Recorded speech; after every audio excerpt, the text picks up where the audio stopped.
Defining clinical discovery wasn't about mental illness. It was about people who see everything others miss and why this ability destroys them. In his practice, Jung documented patients with what he called differentiated perception. These were individuals who could read micro-expressions, sense hidden emotions, and perceive psychological patterns that escaped everyone else. But here's what made Jung's blood run cold. These highly perceptive souls weren't thriving. They were being systematically destroyed by the very gift that made them special. Jung realized they'd become sitting ducks for psychological predators who could exploit their one fatal flaw. Your greatest strength became your greatest vulnerability. And the brutal truth about your healer identity is about to change everything you thought you knew about yourself. Jung discovered that superior perception comes with a devastating psychological price he called the soul debt. Every empath, every highly sensitive person, every individual with this evolutionary advanced awareness pays this debt without even knowing it. Here's what Jung observed in his clinical work. People with differentiated perception develop what he termed participation mystique. This is the unconscious merging of your psyche with others. You don't just sense their emotions, you absorb them. You don't just understand their pain, you carry it as your own. Jung wrote about a patient who could instantly detect the emotional state of everyone in a room. She described it as living with no psychological skin. Every feeling, every hidden trauma, every suppressed rage from others became part of her internal landscape. Within months, she couldn't distinguish between her emotions and everyone else's. This is psychological annihilation through proxy healing. You're not helping others process their darkness. You're becoming a storage unit for it. But here's the most disturbing part. Jung discovered that this ability forms through early trauma. The abandoned inner child learns that survival depends on reading the emotional temperature of dangerous adults. You developed hypervigilance as a survival mechanism. Your nervous system became a sophisticated early warning system for psychological threats. The problem is that this survival adaptation never turns off. Even in safe environments, you're constantly scanning, constantly absorbing, constantly trying to regulate everyone else's emotional state. Jung called this the healer persona. It's not who you are, it's a mask you created to survive. And narcissists can smell this wound from miles away. Jung documented how psychological predators are magnetically drawn to people with unhealed healer personas. They instinctively recognize someone who will sacrifice their own needs to manage other people's emotions. Someone who will give endlessly while asking for nothing in return. Someone whose identity depends on being the exception to everyone else's selfishness. This creates what Jung termed shadow projection. The narcissist projects their disowned vulnerability onto you while you project your disowned selfishness onto them. They become the helpless victim. You become the all-powerful savior. Both of you are living a lie. Jung observed that empaths get trapped in these toxic cycles because they're not actually healing anyone. They're avoiding their own psychological development. Every time you rush to save someone else, you're running from the terrifying work of individuating your own psyche. The soul debt is this: you owe yourself the emotional energy you've been giving away. Every moment spent managing someone else's feelings is a moment stolen from your own psychological growth. Every crisis you solve for others is a crisis you refuse to face within yourself. Jung's clinical notes reveal the devastating pattern. Highly perceptive individuals become addicted to being needed because it provides temporary relief from the crushing weight of their own unprocessed trauma. But this relief is an illusion. The more you heal others, the more disconnected you become from your authentic self. This is why your empathy became a weapon against your own development. You're not using your gift to create healthy boundaries. You're using it to enable dysfunction while calling it love. Jung discovered that people with superior perception often report feeling like they're living someone else's life. They know everyone else's needs, dreams, and fears better than their own. They can solve everyone else's problems while their own life falls apart. They become experts at reading others while remaining complete strangers to themselves. The most chilling realization Jung documented was this: the healer persona becomes so dominant that it completely eclipses the authentic self. You don't know who you are without someone to save. You don't know what you want without someone else's needs to prioritize. You don't know what you feel without someone else's emotions to process.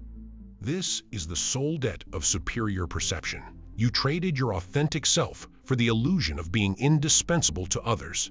Jung called it the persona of the healer, and once it forms, it becomes a psychological prison that blocks your individuation completely. This persona isn't just a role you play. It's a false identity that hijacked your entire sense of self. Here's how the trap works.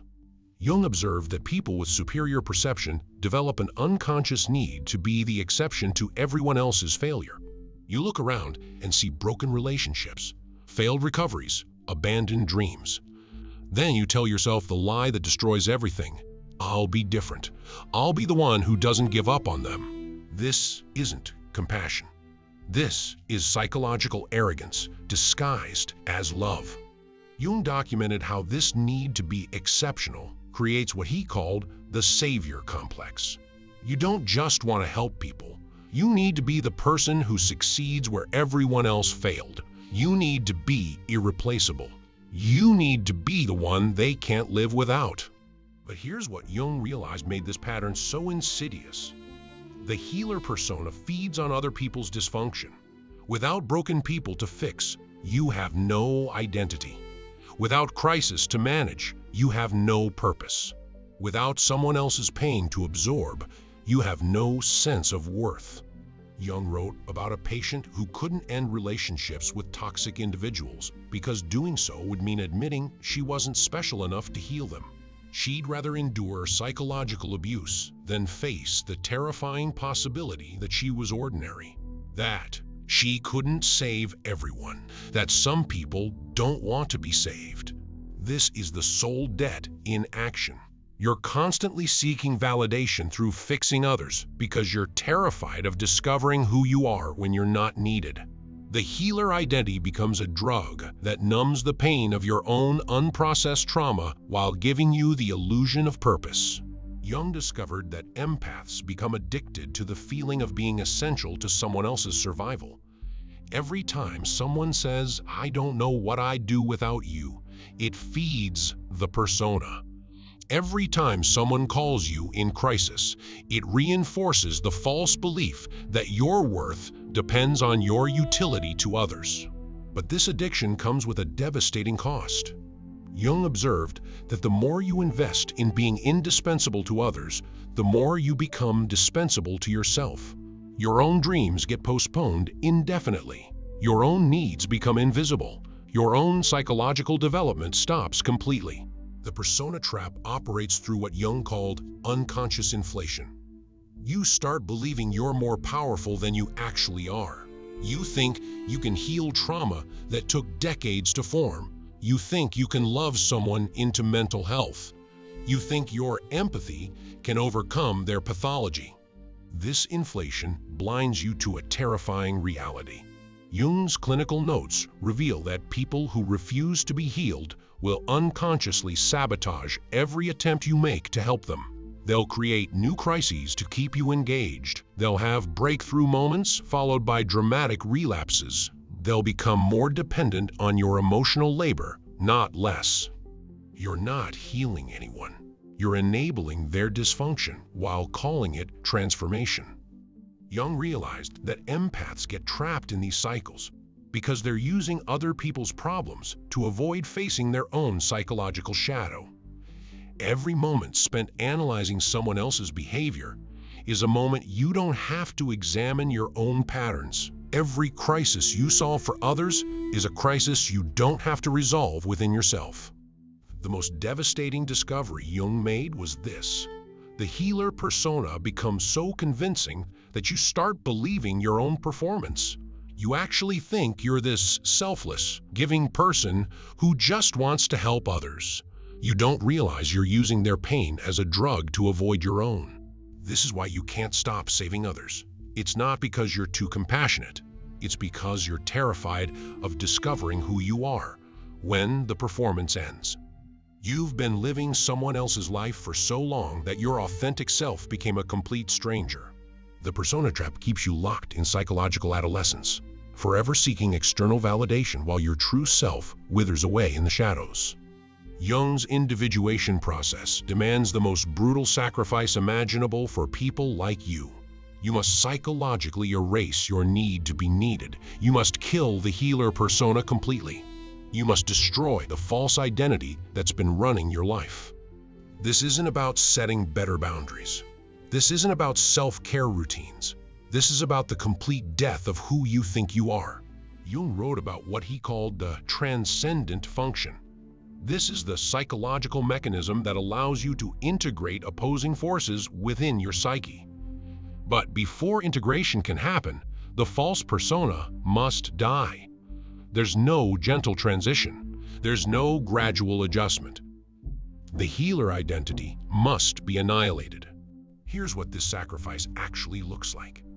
You must become psychologically irrelevant to other people's narratives. When someone calls you in crisis, you don't answer. When someone needs emotional regulation, you don't provide it. When someone wants you to solve their problems, you refuse. But Jung discovered something that will terrify you. The moment you stop being available for other people's dysfunction, they'll escalate their behavior to pull you back in. They'll create bigger crises. They'll threaten self-harm. They'll accuse you of abandoning them in their darkest hour. This is the test. Jung called it the dark night of the soul. Everyone you've been saving will suddenly become your enemy. They'll tell you you've changed. They'll say you've become selfish. They'll weaponize your empathy against you by showing you exactly how much pain your absence causes. You must let them hate you. You must let them suffer. You must let them fail. Jung realized that people who refuse individuation will unconsciously try to sabotage anyone who attempts it. They need you to stay trapped in the healer persona because your freedom threatens their victim identity. If you can break free, it means they could too, and they're not ready for that responsibility. This is why letting others fail is the most loving thing you can do. Jung observed that as long as you're available to absorb their emotional chaos, they'll never develop their own psychological muscles. They'll never learn to self-regulate. They'll never discover their own strength. Your empathy became their disability. Your helping became their prison. The sacrifice requires you to use your superior perception differently. Instead of absorbing other people's emotions, you learn what Jung called conscious discrimination. You feel their pain, but you don't carry it. You understand their patterns, but you don't fix them. You see their potential, but you don't rescue them from their own choices. Jung documented patients who went through this transformation. They described it as learning to love people enough to let them experience the consequences of their actions. They stopped being emotional shock absorbers and started being mirrors that reflected reality back without distortion. But here's the part that made Jung's blood run cold. The moment you stop managing other people's emotions, you're forced to face your own. All that psychological energy you've been giving away suddenly has nowhere to go except inward. You have to confront the abandoned child within you who learned that love equals sacrifice. This is where the real work begins. Jung realized that empaths avoid their own psychological development by staying busy with other people's problems. When you can no longer hide behind the healer persona, you must finally deal with your own unprocessed trauma. The warrior consciousness that emerges from this sacrifice is unlike anything you've experienced. Jung called it authentic selfhood. You become someone who requires nothing from anyone. Your sense of worth isn't dependent on being needed. Your identity isn't built on being the exception to everyone else's failure. People sense this shift immediately. Jung observed that when someone completes this individuation process, narcissists lose all power over them. Psychological predators can no longer detect the wound that made you vulnerable. You're no longer broadcasting the signal that says, "I'll sacrifice myself to manage your emotions."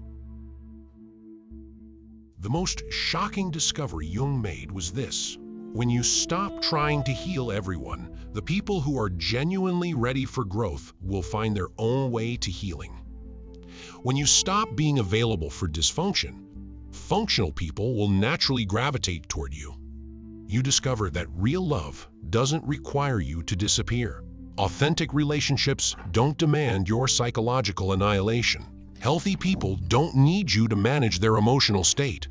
When the healer persona dies completely, something extraordinary happens. Jung called it the emergence of the authentic self. This isn't the person you became to survive. This isn't the identity you created to be loved. This is who you actually are, beneath all the psychological armor. Jung observed that people who complete this individuation process report feeling like they're meeting themselves for the first time. They discover preferences they never knew they had. They find interests that were buried under everyone else's needs. They hear their own voice speaking thoughts that belong to them alone. The authentic self that emerges requires nothing from anyone. You're not trying to prove your worth through service. You're not seeking validation through sacrifice. You're not building your identity on being indispensable to others. This creates what Jung called psychological sovereignty. You become the author of your own experience instead of the editor of everyone else's story. Your emotional state becomes your responsibility, not everyone else's project. Jung documented that when someone reaches this level of individuation, their entire energy signature changes. They stop attracting people who need fixing because they're no longer broadcasting the frequency of unhealed wounds. Narcissists become powerless against this energy because there's nothing left to exploit. The most profound shift Jung observed was this: you start attracting people who are already whole. Relationships become about mutual growth rather than mutual rescue. Love becomes about celebration rather than salvation. Jung's final insight about psychological freedom was that it requires you to become completely ordinary in the most extraordinary way. You're no longer special because you can heal everyone. You're no longer unique because you can carry everyone's pain. You're just authentically yourself, and that's enough. The one thing you must sacrifice to finally be free is your identity as the exception to everyone else's failure. You must erase the need to be needed and let the healer persona die completely. This is Jung's path to authentic individuation. Your next step is to start practicing conscious discrimination. Feel others' emotions without carrying them. See their patterns without fixing them. Love them enough to let them fail. Subscribe for more Jung insights that terrify psychologists. See you in the next dimension.